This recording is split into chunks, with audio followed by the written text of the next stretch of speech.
Welcome to Truth's Melee, the podcast extension of the ministry of Final Fight Bible Radio, where we're more interested in what the Bible says than what people think.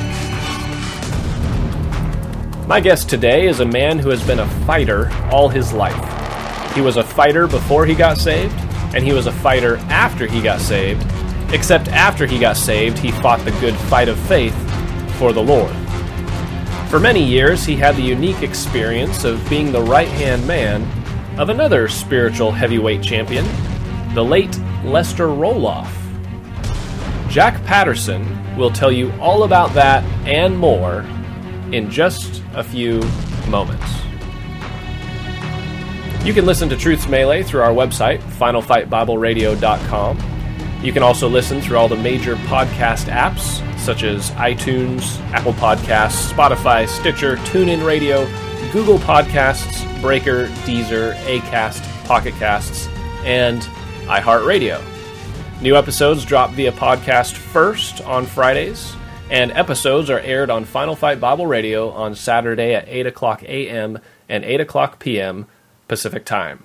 Due to the length of my interview with Jack Patterson, I think I'm going to go ahead and skip the announcements today. I'd like to keep this podcast right around an hour or less if possible. Sometimes I go a little bit longer, but I like to keep it right around an hour. I think, though, that as you listen, this is going to be one of those episodes that you're not going to be able to stop listening to, and it might even be one of those episodes that you end up listening to multiple times. The life and experiences of Jack Patterson and his time with Lester Roloff and all the different people he's met and all the different things that God has done in his life is just fascinating, and it's one of those interviews, by the time it's over, you'll be wanting more.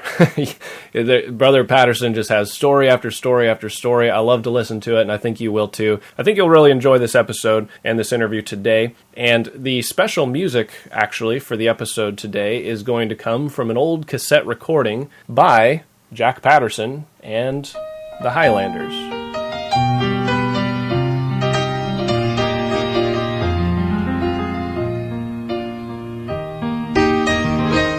There's a lighthouse on the hillside that overlooks life's sea. When I'm tossed, it sends out a light that I might see. And the light that shines in darkness now will safely if it wasn't for the lighthouse, my ship would be no more. And I thank God for the lighthouse.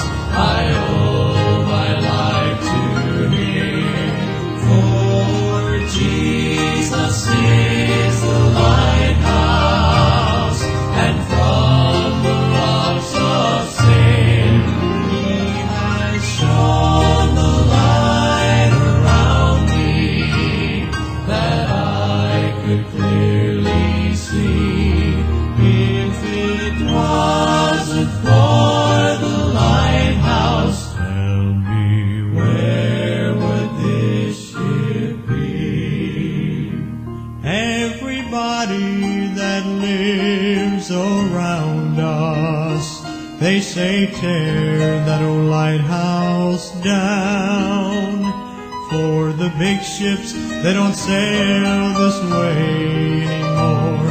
There's no use of it standing ground. But then my mind goes back to that stormy night when just in time I saw the light, yes, the light, that old lighthouse way up there on the hill.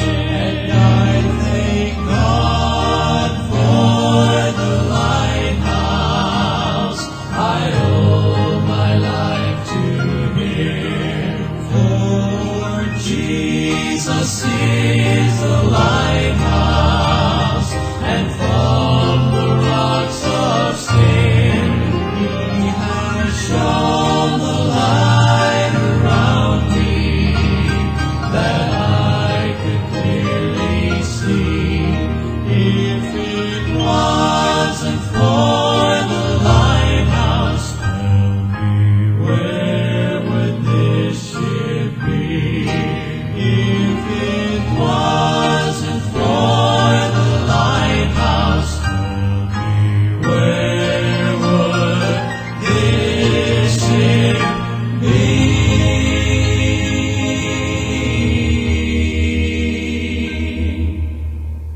My guest today is Brother Jack Patterson. He's a man who's been saved and serving God for nearly 50 years and is a man who has done much. He's seen much, he's experienced much, and he's also learned much. And so I'm looking forward to hearing what he has to say today. So, Brother Patterson, let me start by asking you, how old are you, and how old were you when you got saved? Just turned 67 years old, December 3rd, and I got saved at 18 years old. In Pensacola, Florida. Oh, wow. Well, tell us a little bit about yourself and also how you got saved. Well, I grew up in the cities of southwest Detroit, and we were 4 kids, 10 kids in our family. My father was an alcoholic. He was a drunk. I don't use city term, but he was a drunk. And my father got saved under Dr. Beecham Vick in Detroit, and that turned my whole family around. 10 of us. I grew up in the projects, Catella projects, Jeffries projects. And my whole family got saved, and I'm the baby of the second to the last. I'm one of the baby boys, and so my whole family got saved and totally turned my life around. But I wasn't saved till last. I was the last one that got in, and I left Detroit, I think, 1970 to go to Pensacola, Florida to see my brother, and he had a gas station. He asked me to stay there and run it, and so I stayed there, stealing from him, robbing him, selling drugs in the back room. And I go back home, got rid of me, got mad at me, I left, and I called him back and apologized and said, well, come on back down. I went back down the second time, 1971. And through that time, I trusted Christ as my Savior, and my whole life turned around since then.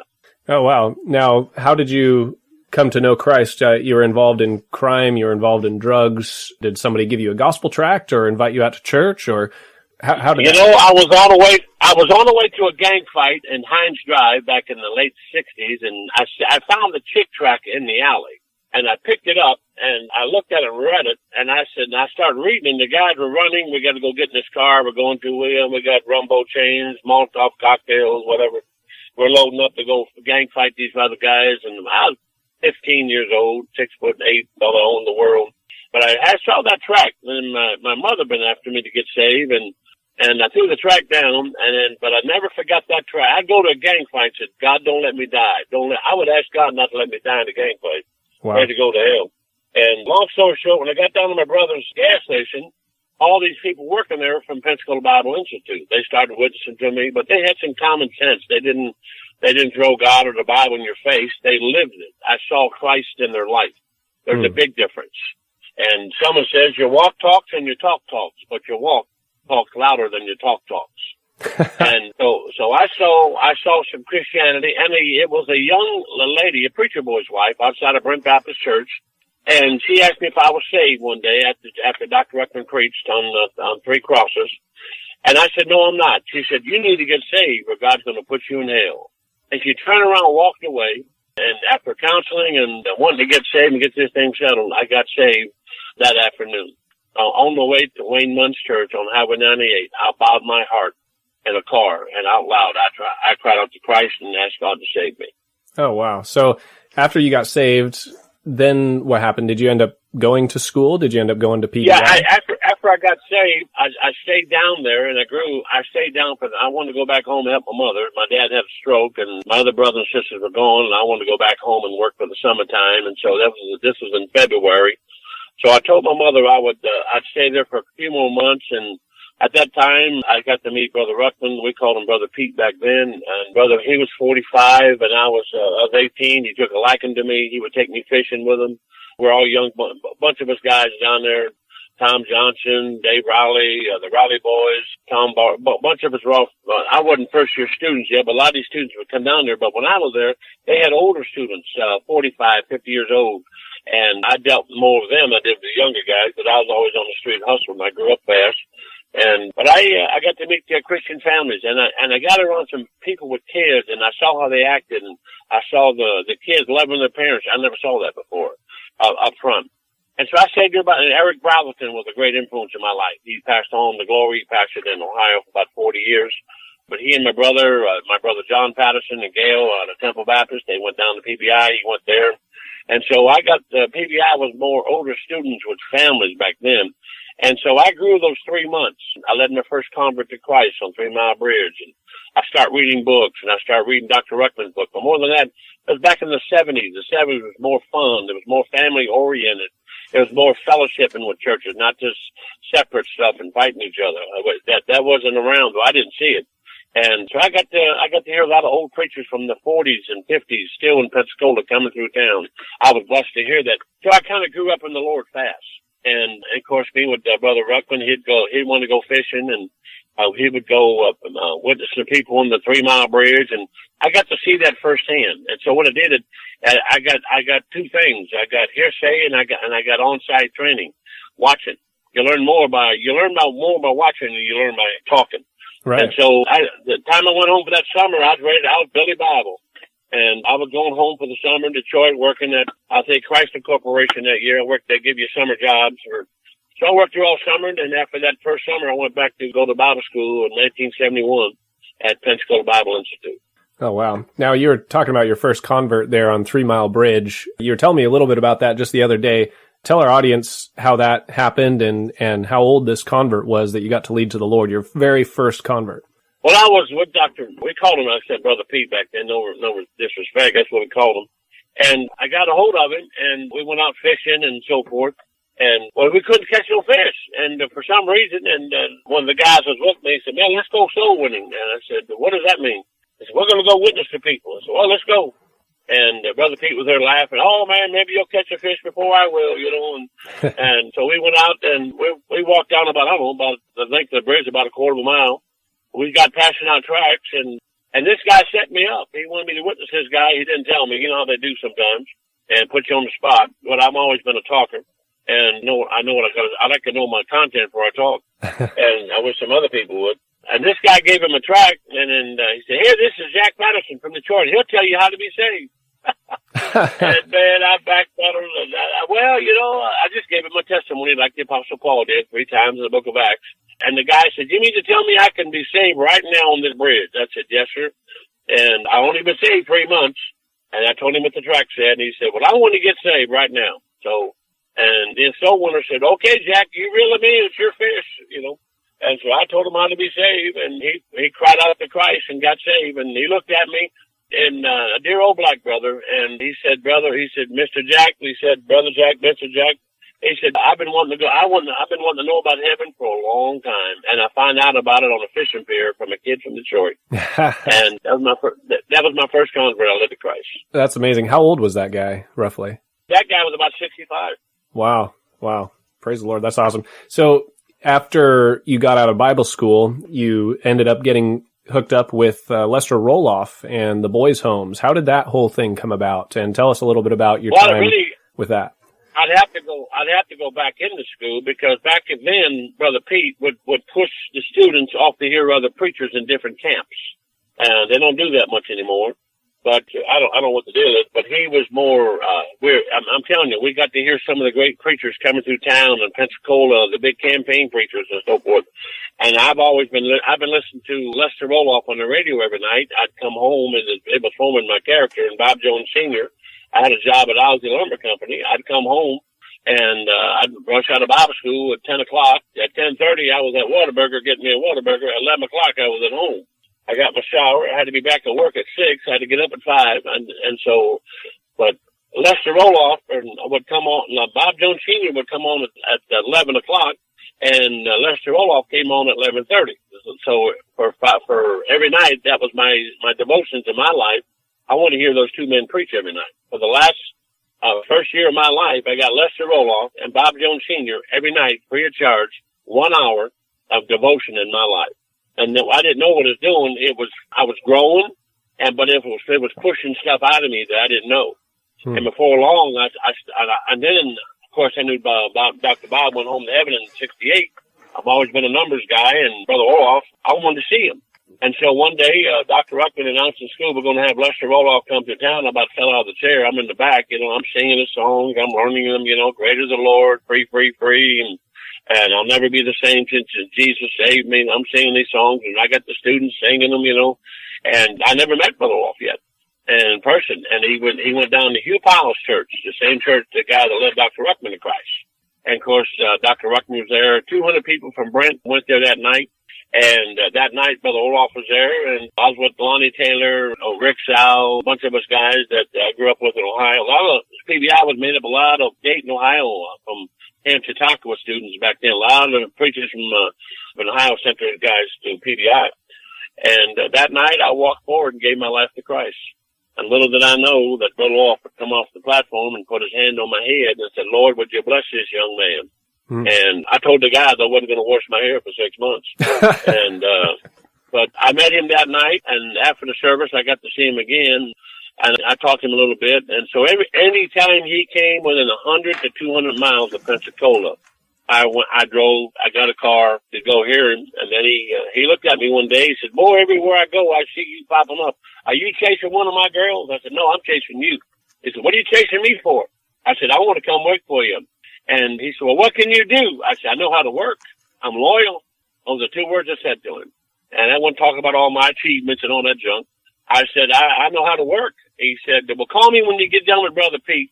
And he turned around and walked away. He wasn't a conversation person. And matter of fact, he never said goodbye on the phone. He's talking to you. You done talking, he just hang up. And that's old school stuff. And so I chased him, and right after PBI, I called him up. He said, "Well, get on over here." He didn't know I was working in a pork factory, drinking a cup of coffee when I called him. And so I showed up there, me and a guy named Jim Munday. Jim Munday used to be the bus driver for the Allman Brothers.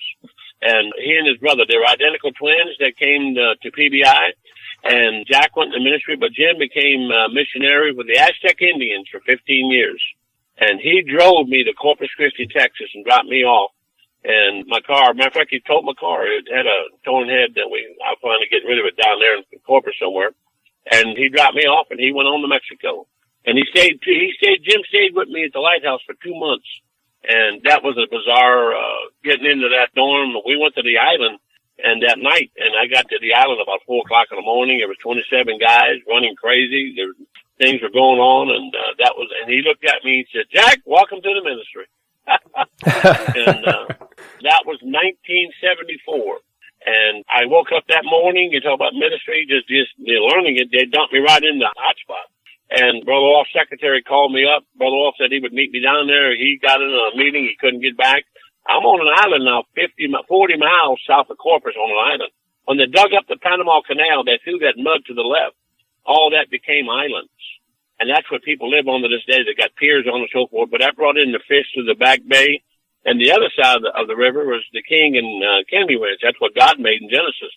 But the islands we lived on were they called spoil bank. You can't grow nothing in them. But they put piers on them. And that's where we lived at. We had a big dormitory and everything, fishing piers. And we're catching on a bad night, 900 pounds of speckled trout every night.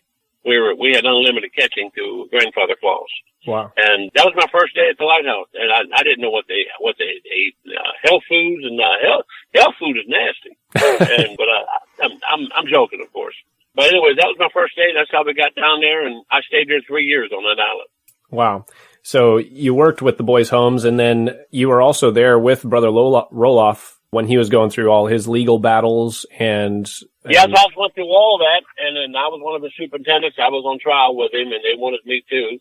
And they were very treacherous, very sneaky, just about like the Democrats. Yeah. But anyways, both parties, it goes, of course, politics is this. Poly means many, and ticks means bloodsuckers.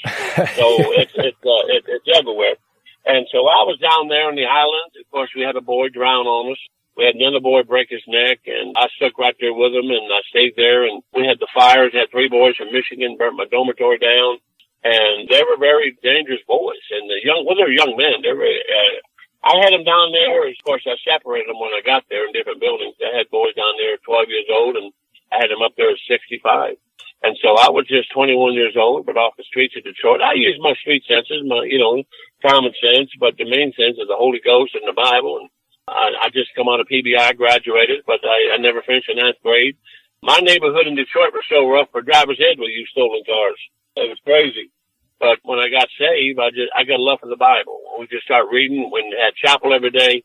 And so for long, I just started preaching, and they had none of that down there on a daily basis. They did, but they didn't. But I turned the heat up on the skillet, And all of a sudden, guys start getting saved, getting right with God, and they start growing. We start having Bible classes, and I start teaching them soul winning and separation and all this stuff. And so these guys are leading fishermen to Christ, and we're having fishermen to come to our chapels and spend the night having dinner with them.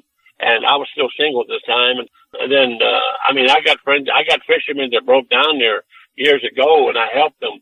I've helped them with their daughters. They called me years later and said, "Yeah, I met you, Brother Olaf. Can you help my daughter?" And one daughter's married to a guy in New York. She's a pastor's wife now. Met him from the Intercoastal Canal that broke down. Then one day, a young, mouthy biker punk come in with a mouth on him named Ron Robinson. And he came in there with a little dango boots on and his blue jeans and his cocky attitude with his chain on. And he's going to rule the world. He was 17 years old, and he and I got a little confrontation at the front door, you might say. And, of course, I boxed when I was a kid. I boxed and did karate and that stuff. I could shuffle pretty good. I thought I was a white Muhammad Ali, but I never hit a kid in my life, never hurt a guy in my life. But Ron, I got him out of there, and of course he was mouthy and low. And a couple weeks later, he come up to me and said, "Hey, Dan, I want something to do." And I'm at the lighthouse there working with all the guys, and I said, "Well, go clean the diesel room." And I found out he got a mechanical mind. He can fix things. I try to learn that you want to help people, you must learn them. And learn the people, learn who they are instead of giving orders and stuff. Learn the people, learn who they are. That way you know how to direct them better. And I've had about 85% turnaround rate in this ministry because I don't just get them win them, run them, and work them. I want to teach them something. That Bible says in Isaiah 1:16, 1:17, learn to do well. Before anybody can teach you something, you got to be teachable. If you're not teachable, you're not reachable. And you got to be teachable. And learn to take orders. Learn to obey orders. That's what Dr. Ruckman told me. I said, "Dr. Ruckman, what do you think I'll do in the ministry?" He said, "Jack," he says, you're going to do good in the ministry." I said, "Why is that?" He says, "You know how to obey orders." I started crying.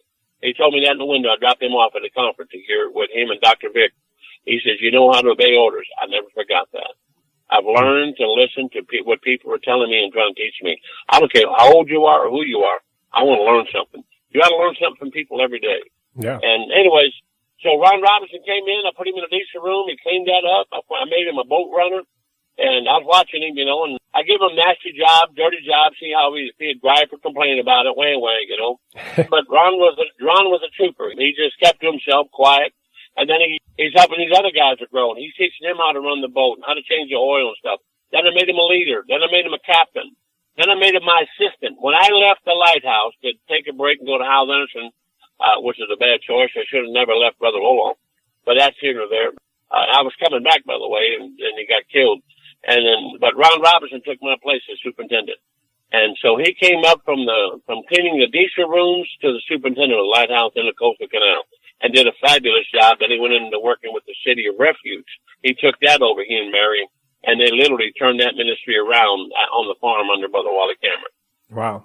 So you've had connections with, it's interesting to me whenever I hear you speak and tell your stories, you've had all kinds of connections with all kinds of men who are in the ministry, and many of these men have died and gone on, and a lot of these people are, quote unquote, big name preachers, if you will, that everybody's familiar with, household names as far as fundamentalist circles go. So you said you went to Hyles Anderson, so I take for granted you must have known Jack Hyles.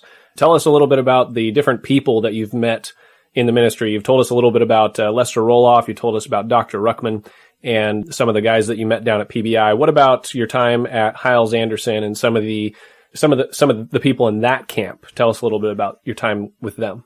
Well, when I was on the streets, I knew how to get things. I was a connector. I got you what you wanted for a price. I ran a gas station nighttime. I own a nighttime because I can sell and do stuff at nighttime. But at nighttime, cockroaches come out. Yeah. That's two-legged ones.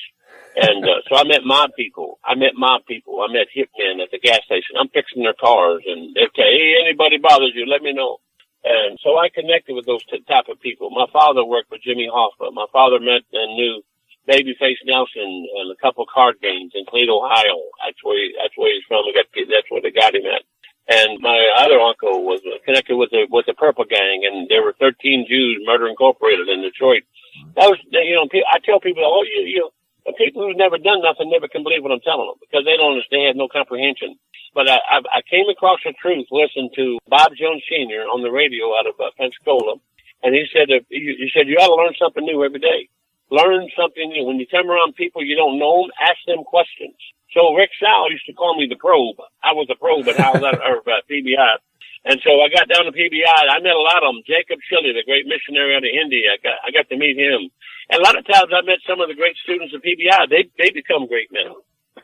Sam Gipp, but Sam, when he had painting, had green finger paint on his hands and so forth.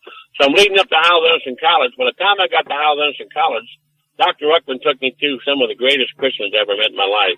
I got to meet him, and that he knew, and he brought in these missionaries that he knew from Bob Jones from the 40s. And so he's bringing all these guys through at Brent now. And then I go with the Brother Olaf, and I meet all the Brother Olaf, and of course he was a big fan of J. Frank Norris, and he was 11 years old, and he went to hear J. Frank Norris, and he heard him on the radio, and he go in the church, and church is packed. Roloff goes on the front row at 11 years old and takes the usher seat to hear Brother Norris. And the service start, and all of a sudden the usher wants his seat back, and this little kid won't leave. He said, "I want to hear Brother Norris preach." And it was Lester Roloff, 11 years old. And he was from Texas, there from outside of Dallas. And so Norris says, "You got to go get a seat." He said, "Well, I come to hear you preach." Well, he said, any young boy, when you hear me preach that bad, you come take my seat. He brings Lester Roloff on the platform and gives him his preaching chair on the platform. And little Lester Roloff got to watch J. Frank Norris preach a sermon on Sunday morning. See, most Christians are losing their tenacity. They're losing their They're scared. They're tired. They're weary.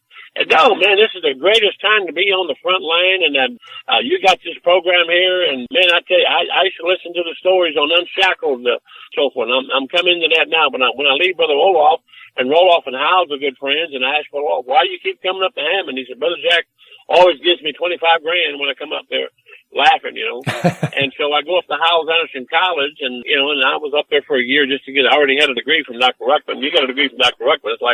That's like getting one from Harvard. You worked for it. Yeah. And wasn't no paper mill stuff. And $29.95.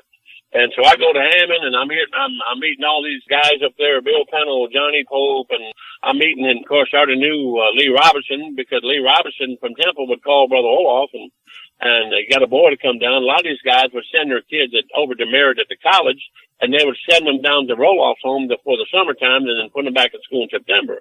I got to meet Dr. Robinson, and he'd call me all the time, "Jack Patterson, this is Lee Robinson. Can you take a young man for me?" I said, "Lester says you're full." I said, "Dr. Robinson, I always make room for you." So I got to meet Dr. Robinson, and he tried to get me to move my ministry to Chattanooga in '94. I had a heartache in my life, and we always stayed good friends. And I met him when he was 90 years old. He said, "I forgot your name, but you used to work for Lester Roloff." He had a keen mind. And I got to Hammond, and I wasn't too close to Brother Howell, but he knew who I was. I met him in Corpus a couple times. And we got up there, and he saw me doing some ministry work and so forth. And then I went into an appointment telling him I'm leaving, and I'm just going to go back to Texas and work for Brother Roloff. And he said, "Why don't you stay here and work for me?" And I about fell off a chair. I said, what do you want me to do? And he said, "Most guys won't ask that question. They would just be glad to be here." I said, "No, I got to know what I'm doing." And he said, "Well, that's why I like you. You like to get to the point." I said, "Well, put the cheese on the pizza. Let's go. What do you want me to do?" And I wasn't trying to be disrespectful. And some of his staff didn't like how I talked to him. And he said, "I like how Jack talks. He's very direct, but he's not harsh. I don't mean to be bad. I'm a street kid." Yeah. And I'm the little guy's big friend. That's what I am. I don't care what camp you're in. I'll be your friend. I don't care who don't like you or who dislikes you. I'm going to be your friend. I'll pick that out. Amen. And that's what a lot of my friends in the life of this ministry is. I don't write people off. Don't write them off because they make a mistake. If I fall down, I'm going to get right up because I didn't start out to play. It's a battlefield, brother, not a recreation room. It's a fight and not a game. Run if you want to, run if you will, but I came here to stay. I pick them up. I learned, when I see a broken person, I look for fixable parts in their life to fix them. Amen. And you learn by doing. If you don't do it, you'll never learn. That's why you don't know nothing. And that's why I don't want to be stuck on stupid. SOS. And one of my boys got out of prison, Brother Andrew Shosay's boy said, "Why you keep going to prison?" He said, "Brother Jack, I'm just stuck on stupid." I laughed. That's funny. I see preachers on that way too. Preachers' wives. I try to help them. I just helped a preacher's wife yesterday get off the street. She's a druggie, meth lady and prostitute. And I don't care. I want to help them. And I don't look at their past. I look at their future. Amen. And I mean, I didn't go on there. I don't get in their business. I just want to fix them. And a lot of times people come in here and people ask me, why is that person there? I said, I'm not going to tell you that. He said, well, I want to know why they're there. It ain't none of your business. And I protect my people. My people. And so someone says, where's your church? I like what Charles Wexler said, the world is my parish.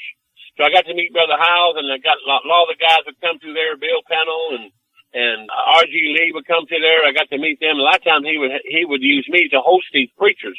B.R. Lincoln was the most funniest guy, and I got to meet him. And hey, man, let me tell you something. Had that whiny voice when he preached, you know. And they'd always want to find out about Brother Roloff. And then Roloff would have him call me up and have me do jobs for him up in Hammond. And so then one night I went to work for Pacific Garden Mission when I was up in Hammond. And Harry Chalonier, a convert of Billy Sunday, was 80 years old. And he come in there and he saw me come in, and I always stopped to talk to Mr. Chalonier, and he's a French boy from France. And him and his boy had that mission for 50 years. And he looked at me and he said, hey, he said, I heard you used to work for Brother Roloff. And I said, yes, sir, I was one of his superintendents. And he says, are you looking for a job? I said, matter of fact, I am. I need a job to hold me over for this last fall year. He said, why don't you come down here and be a supervisor for me, and I'll pay you $1,000 a month or $1,200 a month. And I said, I'll take it. I didn't even talk nothing else. Yeah, I'll take it. So I started working there, and he walked in my office, and he says, Brother Patterson, he said, Brother Jack, he says, you're more than a supervisor. I want you to be the director of the Pacific Garden Mission after 2 weeks of working there. Wow. We're bedding down 400 men a night. And of course, I knew what's going to happen. It's going to get my heart. And I want to be an evangelist, want to be a flaming evangelist, you know. And that's not, I preach to make money to pay my own bills. I don't pull money from my ranch. I make my own money. I said, I don't have time to be a director. That was 100 hours a week. He said, I'll double your salary. I said, I'll take it. So I took it. I took the job, and of course, down Pacific Garden Mission, I was at the old one.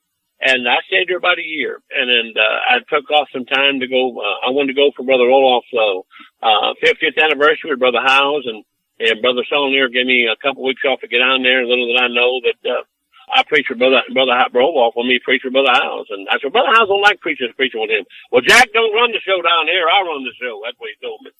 And they were old preacher buddies. They were laughing. So I preached with Brother Howes that night in a crowd of about 2,000 people. And I preached on John did no miracles. And just, you don't have to be a miracle to be great. You just be what God told you to be, and in God's eyes, you're great. But worrying about the results. You let the Lord keep the books.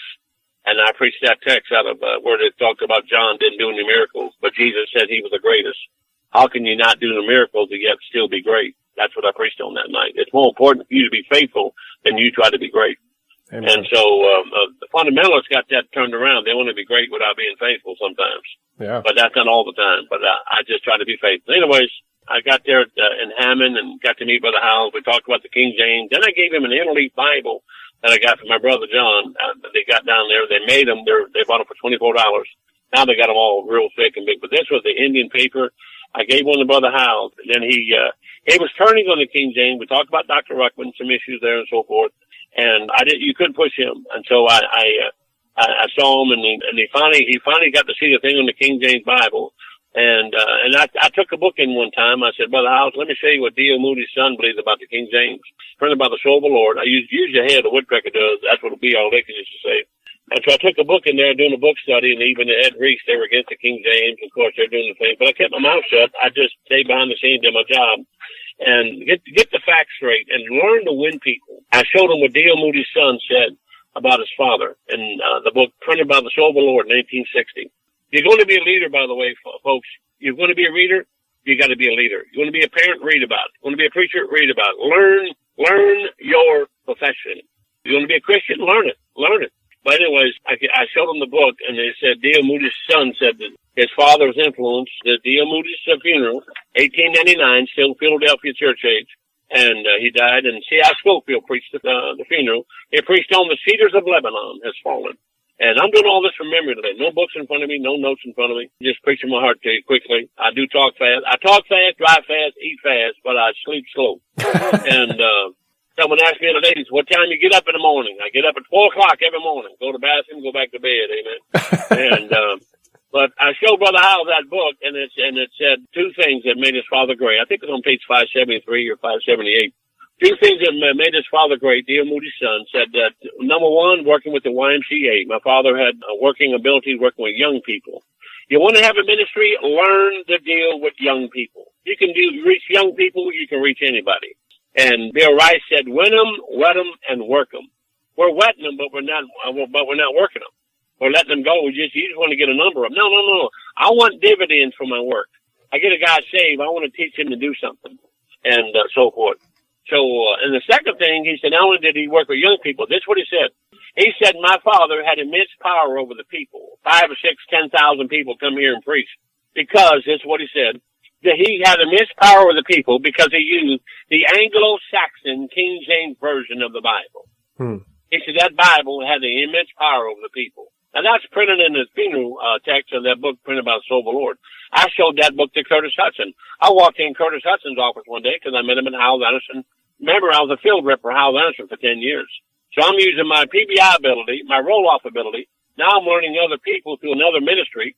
And now I'm a field rep for Howell Anderson College. I'm going to 100 churches a year, influencing them. I come to school, but I'm passing out, God Wrote Only One Bible by J.J. Ray, and I'm in there talking and dealing with people. And about this time, a lot of people were King James, afraid to come out for acceptance sake and the green dollar and so forth. I mean, I had nothing when I got saved. I don't care, but I ain't got nothing when I go home to glory. It's all for him anyways. But I've accumulated a God. I probably had 5,000 come through my doors with about 85% success rate. And I wish it was 100, but I can't. But I do. I know some works get about 10. You want something to work, you got to put time into it. Time. Eric Browson says that life is composed of time. And when you give someone your time, you're giving them your life. And so Dr. Howes goes here with Roland Rasmussen, and he went to Bob Jones with Dr. Ruckman, and he's working on Brother Howes with manuscript evidence when he goes out there. I'm sitting on the church Wednesday night as I was the guard for Brother Howes sometime, and Brother Howes said, I'm going to preach Sunday night on logic, prove the King James Bible is the Word of God. I about fell off a chair. And brother, 5,000 folks in that church kind of looked at me. The look says, I guess you were right. And so Brother Howes took a stand, but he didn't know why. He just believed it in his heart. He wasn't a manuscript studious person. And, you spoke up against Brother Howes. No, that is common sense. He'd tell you that. And then Gal Ripplinger came out. He used Gal Ripplinger at pastor school. He never told pastor school that she was a woman. It said her name was G.A. Ripplinger. And when she walked out a woman, he pulled a prank on them. They went nuts. They're laughing. And that's how that happened.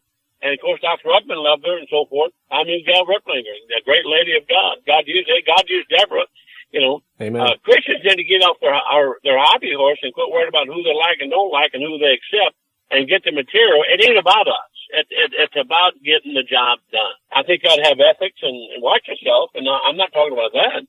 But long story short, Brother Howes took a stand at King James. Curtis Hudson come by Howell Anderson College, passing through the guys on the way to the blowout from Morrison. I was in Othello Morrison 15 years. That was a great ministry out there. And a lot of young men, missionaries come out of there on the mission field today. I probably got 50 guys in the ministry. I probably put 40 guys in the military, but I buried about 30 of them. It's called the joys of the ministry. It goes both ways. But the guys, I got a guy in Hawaii and Alaska. I've never preached yet. I got 2 more states, and I got all continental 50 states. And one was Bruce Hunsacker, and he's in Hawaii, or in the Philippines, and then I got Robinson up there in Alaska, and I want to go preach for both of them soon. That's my little preacher, but I want to go to both places. So a lot of these people start flipping now for the King James. Dr. Wendell Evans, Bob Jones at Howell Anderson College, the president of Howell Anderson College, used to sit at Dr. Ruckman's feet at Bob Jones here and preach on soul winning. Him with Glenn Shunk, the guy who taught Dr. Ruckman soul winning, evangelist. And Dr. Evans would tell me that Dr. Ruckman would teach the manuscript evidence and the Christian life while at Bob Jones University. He said he read his Bible 6 times in 10 months before he went to Bob Jones University, and he had 2,000 personal cross-references the first 6 months of his life. Wow. So Dr. Ruckman goes there, and God used him to various people. And so then I leave Brother Howes. From there, Brother Wolf already died in the plane crash in 82 with 4 girls on election day. A Democrat got in Texas. But Brother Cameron wanted me to come back, but I felt like to go on my own. And I always stay close to Brother Cameron. His wife is still alive. Mrs. Cameron's 97 years old. I'll see her in a few weeks. I'll go by and see her. She's in Georgia. And I went to Othello, Washington. And so I met Brother Howes out there and so forth. And They said, "Oh, you'll never have a ministry without Jack Hyles." I laughed. I said, "Oh, come on, make it out of here." I've had more calls out there, and Othello was my preacher incubator. A lot of preachers come out of there. My nephew John Patterson, good night. Name them. I had women out there, and I took them in. I had them on the farm. I had them in different houses all over the place. I didn't tell anybody what I had out there. I didn't want to get big. And then I finally stayed in Othello, and of course with them and meeting preachers around the country, and I still got a lot of friends out in the country. So I'm a street guy. I go to this day to Columbus, Ohio, Detroit, pass out cheeseburgers myself. I do it. I want that personal touch, one-on-one with people. And a lot of times I'm putting them in my car, bringing them to the ranch, and flying them in, busing them in. Or I'll put them, if I can't help you, I will never hurt you. I wish preachers would learn that. Preachers don't get the way to talk about other people. You know, It's a weakness of theirs. That's not a strength. That's a weakness. Yeah. And what I say, good minds talk about things, weak minds talk about people, great minds talk about ideas. And so I try to teach my young men and women to be go-getters and to stay out of other men's matters. Stay out of other men's matters. Paul said it. Peter said it. Jesus Christ said that to Peter. What is that to thee? And it must be mighty important for those three guys to say that. Yeah. So I teach our young men and women to come through here, to get after and go soul winning and do something with your life. And that's been the joy of my life. But my greater joy is I go home to Detroit. I always drive by the old Mike's Ham Shop, get a bowl of Navy's bean soup, taking a lot of guys to there. That's Bob Nagowski's favorite hangout. Dave Spurgeon, and I'll take them to all these guys out there. Brother Vince Massa and Mike Peach has been there, taking them there. But that's where J. Frank Norris. I met J. Frank Norris's janitor one. Let me tell you this. I got time for this? Oh, yeah. I was at a McDonald's passing through town preaching for a guy named Jeff Jupp. Back in 85.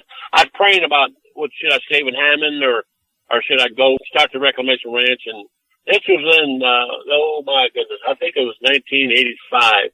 And I went to preach for Jeff Jupp, maybe closer to about 88. And I go to preach for him that morning in Detroit, and I didn't have much money. I had an Amoco credit card, about $9. So you couldn't get cash on your card like you can now. Now they'll sell you a house on a credit card. They want that money. And so I'm in McDonald's, and I'm fixing to go preach at this church in town there.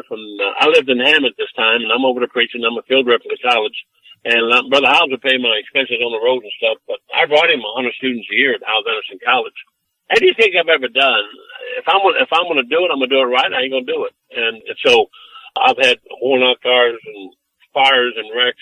But anyways, I'm at this McDonald's eating breakfast. And then about this time, a dear black brother bangs on the window and said, "I want something to eat."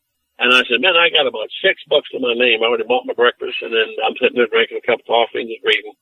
And I asked him to come on in, and he comes in, sitting next to me and right across from me. And I said, "Let me go get you something to eat." So I went and bought I said, "What do you want?" And I got him a platter, I think, and I spent everything, the next $6 I had. I got him a good meal. And I tell him, "Won't you go wash your hands and wash it up?" He walks in there, and I noticed he didn't have any socks on. And it's February in Detroit now. It's about 20 degrees below zero. It's cold up in Detroit. You're off that river, Detroit River. So we're sitting there talking, and I'm telling him I'm a preacher. And he said, "Yeah." I said, he looks at me kind of funny. He's about 65, 70 years old. I'm 25, 26, 27, and I said, "Yeah, I'm preaching over here at such and such church." He said, "Yeah." I said, "Yeah, I used to go to church over here at Temple Baptist." He said, "That's Dr. Norris's old church." I said, and the way he said Dr. Norris, I can tell by the way he talked, he must knew him. You got to learn how to read people, what they're saying. And remember, I'm a street guy. I can spot you coming in that door, what you're up to and what you're about.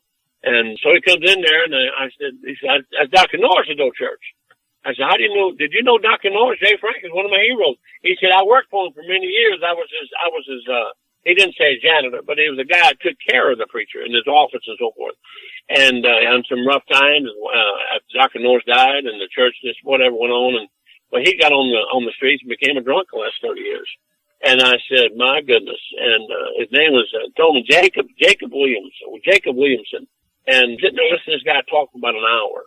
He tells me a life story and tells me some of the men, Mordecai Ham and these other preachers that he would have come in, these lawyers, these great Christians, forget their names, from California, they give these stories on the radio. And I'm hearing all these stories about these old preachers, and here this old guy was J. Frank Norris's janitor. No one out there helping him. Everybody's gone. And see, a fundamentalist may allow that, but not a Christian. Yeah.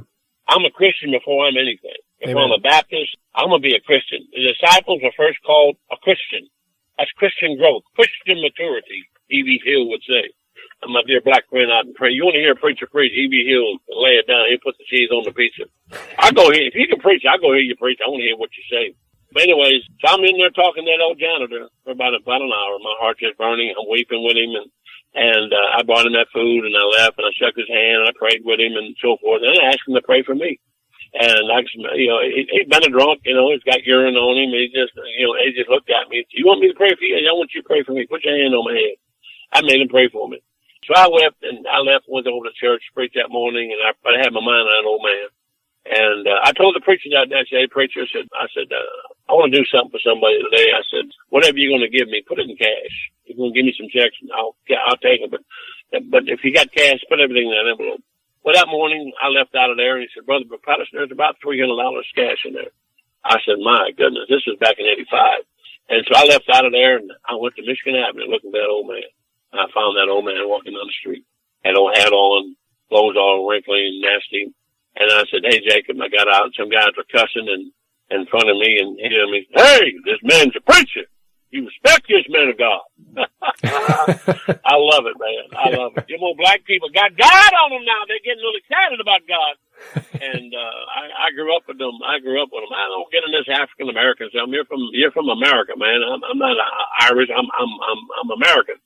And I am Irish. I'm Irish, Dutch, and Cherokee Indian. My mother's grandfather was full-blooded Cherokee.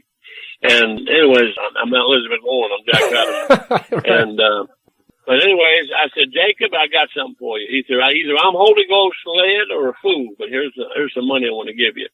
Go buy yourself some clothes and some shoes and get you a clean shower and enjoy yourself. And thank you for being loyal to J. Frank Norris. And I pulled off out of there just rejoicing. I knew it was 85. I was in an 85 black Sabre. And so I pulled off out of that brand new car Brother House gave me. But see, I had my mind. I wanted to go back to corporate. I need to get back in this kind of work. And that was that old man right there that pulled the plug. Wow. I cut the lights off from everybody. And I said, I'm going to go back. It's going to cost me time and family. And they don't want that kind of work. And so I did. And long story short, I started the Reclamation Ranch in 1990 in Ohio. And what matter of fact, Brother Hiles put the name together. He said, I got the name for the ranch, for a home. I want to call it the Roll-Off Reclamation Ranch. You want to honor, but I'm going back to that name. It's about going to corporate. I don't talk about all that. It's different now. But roll off with the man. Reclamation is what we do. We reclaim you. Ranch is how we do it. We work you and win them, and work them. And teach them Bible. We're in the Bible. We're teaching them. I study all camps, but I got one flavor, King James Bible. So long story short, I left out of there and I said, I'm going to start the ranch. And I was out in Pennsylvania about a few weeks later, and somebody gave me 2 portable townhouses on wheels. And they were going to pay them to come to Hammond. They're like apartments. They were going to give them to me. Worth about $100,000. And I found out I like a home that needed for kids or something. And I called this guy up. I said, no, I'm not ready for that yet. But you better know what you're ready for. And you're not ready. I said, my water's too shallow. I'm not ready for that yet. I said, don't you give this to another ministry. The next Sunday, Jack House calls me on the phone. He said, Jack, I need to have you in my office here. I got something I got to talk to you about. I said, what's it about, preacher? He said, well, I'll tell you, somebody wants to give us 500 acres outside of Hammond, Indiana. I said, you're kidding me. He said, yeah, 500 acres. It's one of the little ladies of my church. I said, wow. And I told him the story I just told you. I just gave away 2 townhouses the week before. He said, well, it's just something you must pay down payment because God wants you to use it. And the lady had those townhouses. I met her. She was a widow lady. And I didn't take them to a course of events because I think it was time for me to leave Hammond. So Brother Howell got the property, gave it back to her. And so I started the men's home in a fellow Washington. The day I walked out of Hammond, I was with Bill Grady. And we're heading over to a little diner that we always go to, a Greek diner. The same diner where he got his eyes open to the King James Bible with Dr. Ruckman. I'll tell you about that in a second. I met with him and peeled him like an onion, but treated him like a little kid and just really very tender with him. But I walked out and this one lady gave me a check. I put it in my pocket. Mine are done with Bill Grady and some friends saying goodbye. We're heading out in about a week to Hotel Washington. And I pulled that check out. It was a check for $5,000. Wow. From a widow lady for the Reclamation Ranch. I went in the bathroom and I just got on my knees by the commode and I cried. Thank the Lord for that offering. Crying now. And I don't want to forget those that helped me get to where I'm at today, and a lot wherever I'm at. And I'd never call myself a man of God. I get so tired of hearing this guy going, I'm a man of God. No, wait, why don't you quit bragging on yourself and let other people tell you that you're a man of God, okay? Amen. And, quit trying to convince yourself. And it's all for control. It's all papacy oriented. They want control of you. And mainly in the South, the camp meeting preachers, they I'm a man of God. And, I want you to be a man of God, but don't tell yourself that. Let other people see that in you. Yeah. And so I left out there with, and of course, Brother House gave me about 10,000 and took up offerings for me. And I went to, somebody gave me the 400, the Air Force base, and I ended up giving to Agape Boarding School. That's how they got going. And so, but I give stuff away.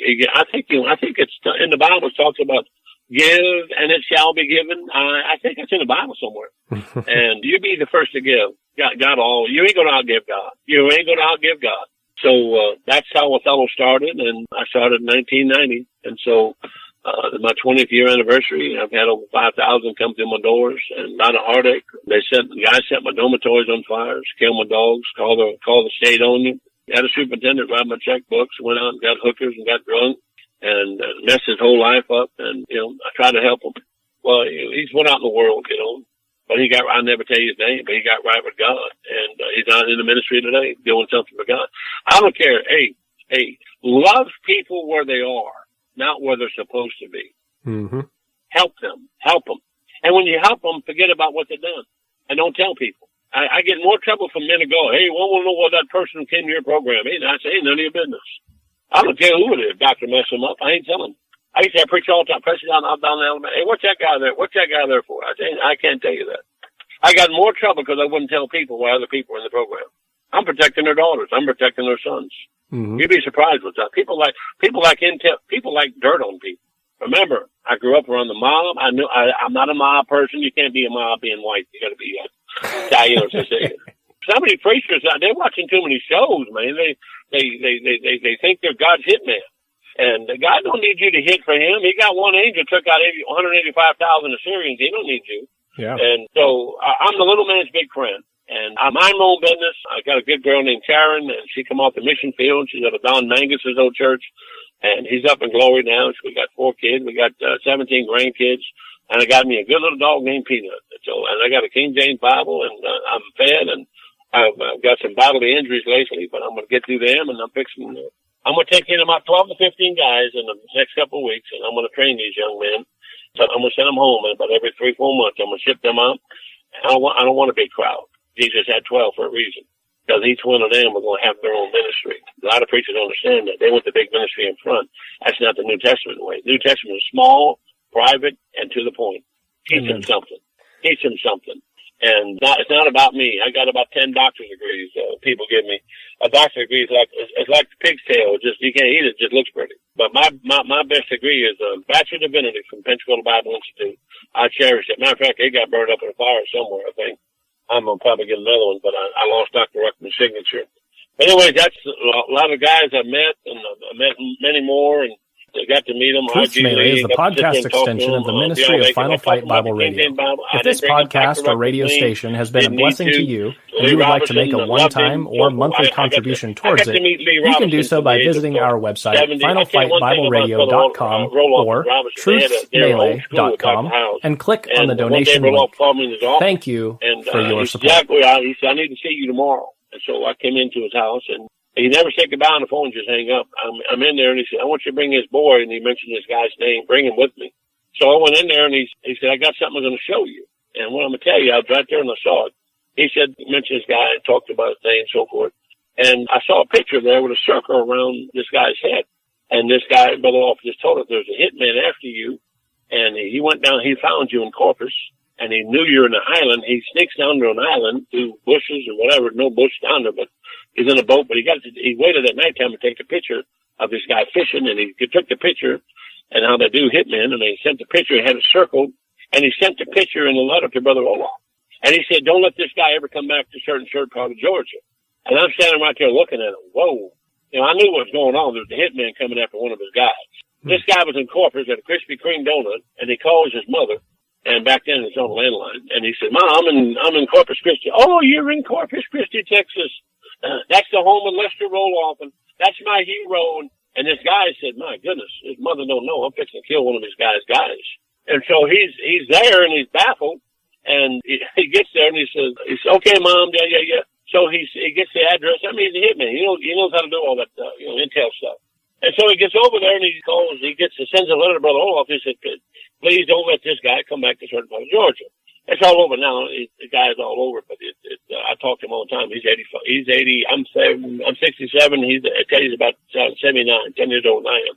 Well, he finished up his time at the lighthouse, did 3 times in Reedsville State Penitentiary. He was selling drugs, and he had some stuff from somebody, and he didn't take it. And the guys come after him. And Lester Roloff was right there with him. He said, don't ever let this guy come back to Corpus or Georgia.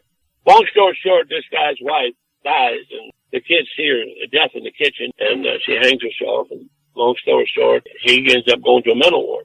And he was in the mental ward, and you remember what Lester Roloff told him. He said, if you ever get in trouble when I'm gone, you call Jack Howes or Lee Robertson. Well, he's in the mental ward in Georgia. He calls Lee Robertson. And Lee Robertson takes the call, and he asks this guy, why are you calling me? He said, Lester Roloff, I was one of the preacher boys who ever got in trouble, and he's gone to call you or Jack Howes. He said, I felt led to call you. I'm glad you called me. And he told him his story. He said, when can you come in my office? He said, I have an open door policy. That's different. He said, it took you a month to see Jack Howes. Now, you can go see him every Sunday after church. And, but he was busy. I mean, that's what he was. But he always made time for the little guy. So, he talks to Lee Robertson. He comes in Lee Robertson's office. And he comes to find out this guy was called to preach. This guy was one of our boys' preacher boys. He said, once you come back and finish Bible school, I'll pay for it. At 49 years old, this guy goes back to Bible school, and he graduates. And the broken life, and the wife committed suicide. For the next 15, 20 years, this guy went all over Georgia preaching in little county jails for the cause of Christ. Now he's retired. He can't hardly walk now. Had 2 beautiful kids. And that was the impact that Lester Roloff had on this generation. And Lee Robertson and Jack Howes. Dr. Ruckman has another impact. But they're all needed for the body of Christ. None of these guys are lesser, and none of these guys are more important. They're all important to the kingdom of God. Amen. And you got to learn how to work with them. And I didn't sell out one thing in my life. I gained more. You get more by giving, not by taking. You get more by giving. I don't care what it is. And so, many more stories, but that's where I got my grip at. And I've been through the fires. I've been through the rage. I can tell you more stuff they did in Texas than on Brother Roloff. They snuck drugs into the dorm and tried to sneak them in there. And they were going to come raid the next day. And God providentially stopped them. The guy got right with God that night. So here, he opened up his shoe and dropped out 30 pieces of acid out of his heel. And they said that they told us they got me out of jail in Corpus. They told me to pass these out to the men. I swear that on my salvation in Jesus Christ. And wow. I gave that to a bag to Brother Roloff. He took care of it. That's how sneaky these politicians are. And so, brother, it's many more to go. I got judges, and I got 1,000 phone numbers in my phone. I've got judges, I got lawyers' names that don't even care for Christianity, but they call me to take a guy. They'll call me to take a guy or a woman because they know I can help them. Because I'm going to use the gospel of the shed blood of Jesus Christ as my remedy. And that's my program. And the King James, Lester Roloff and Pete Ruckman, 2 Germans, put me in the fight. Ruckman got me Bible, got me saved, got me Bible right. Roloff got me cleaned up my mind. He put the songs of Zion in me. He put scripture in me. Those 2 Germans. That's who God used me to get where I'm at today. And that's who I owe a great debt of gratitude. Amen. Well, it was wonderful talking to you. I love hearing these stories, and maybe I'll have to have you on again sometime, and I'm sure we could go for a whole nother hour with more of your stories. Yep. Every single time I'm around you, I hear you telling stories, and it's always another story I've never heard before. So it's just incredible what the Lord has done in your life. I was actually going to ask you at the end of this podcast if there's any one particular lesson that you've learned, but man, I've been writing down some of these things. There's probably been about 50 different very profound lessons that you've explained and taught and mentioned throughout this podcast. But we'll go ahead and wrap it up here. But is there any last words that you'd like to give to the Bible-believing audience of Final Fight Bible Radio and Truth's Melee? Yeah, I'll just say this, that you are important to God. And quit beating yourself up thinking you're nobody. You're somebody in Jesus Christ. The Bible calls you a joint heir with Jesus Christ. That's who you are. Learn what you are. Get up where you're at. Quit belly aching. And quit letting preachers and people beat you up and preach you down and treat you like dirt. Get up and do something. Be respectful. Be kind. If you don't like it where you're at, leave very quietly and go to another work. If you can't find a work, start a work. Go to a street. Get a street corner and have at it. And they kicked a lot of these old preachers out. Jack Howell, they kicked them out of conventions. They went to the street corners. They went to the streets. They went to the Bible calls it the highways and the byways, and to compel them to come on in. And you're important to God. How do you think you're important to God? You're somebody whom Christ died for. Amen. He died for you. And quit beating yourself up. I tell young people, if you got an image problem, read a book called Ordering Your Private World. Here's what we got real fast. We got most preachers a bunch of pharaohs. They're in their rough, rolling. They want to make them rolling. No, God didn't call you preachers to be a Pharaoh. He called you to be a Moses. Amen. Pharaoh drove the people. Moses led the people. The hardest thing you're going to get, and even God, is get people to do what they don't want to do. And sometimes that takes time. That takes pressure. Sometimes you got to cook it. That's called tenderizing. God has a way of tenderizing your heart. And so I'm back in Bama with the men's ranch and trying to get her going again and trying nothing. We're doing. I got 2 Amish guys now. My goal is to go back to Detroit and put a rescue mission up there. A little house, about 10 guys, 12 guys. I don't want a big ministry. I want to train them. I want to train my 12 at a time, and keep them 3 months and get them home. And I want to have meetings again. I'm going to start having my own Bible conferences, and I'll be putting it out there. I put out good music. And we love good music, good music, good food, and fresh fellowship. It'll change your life. It's been a joy to be with you, my brother Matt. Looking forward to getting to know you as my voice is clear. I'll have to have a shoulder operation soon. I got a sciatic nerve. It just won't stop playing Dixie. And he's hurting. But if I can help anybody, you put my phone number on there. I'll be glad to call them and help them. If I can't help you, I'm not going to hurt you.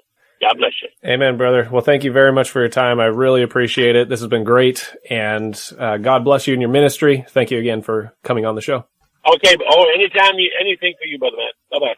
I've been on my way to heaven for a long, long time, and many things have happened that's clouded up my mind. But I am more determined to walk the narrow way. I've got more to go to heaven for than I had yesterday. There's a golden street to walk upon, a bell I'm gonna ring. A band of angels in the sky, I want to hear them sing. Oh, there'll be a lot of friends waiting when I walk through the gate. I've got more to go to heaven for than I had yesterday. I've been through the lonesome valleys, I've climbed the highest hills. I've known the joy of living in the center of God's will. I've watched the angels come and take my loved ones home this day. But I've got more to go to heaven for than I had yesterday. There's a golden street to walk upon, a bell I'm gonna ring. A band of angels in the sky, I want to hear them sing. Oh, there'll be a lot of friends waiting when I walk through the gate. I've got more to go to heaven for than I had yesterday. There's a golden street to walk upon, a bell I'm gonna ring.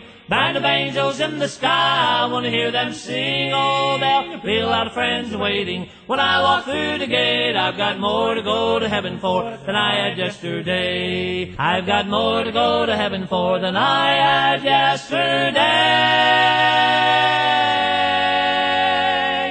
Truth's Melee is the podcast extension of the ministry of Final Fight Bible Radio. If this podcast or radio station has been a blessing to you and you would like to make a one-time or monthly contribution towards it, you can do so by visiting our website, finalfightbibleradio.com or truthsmelee.com, and click on the donation link. Thank you for your support.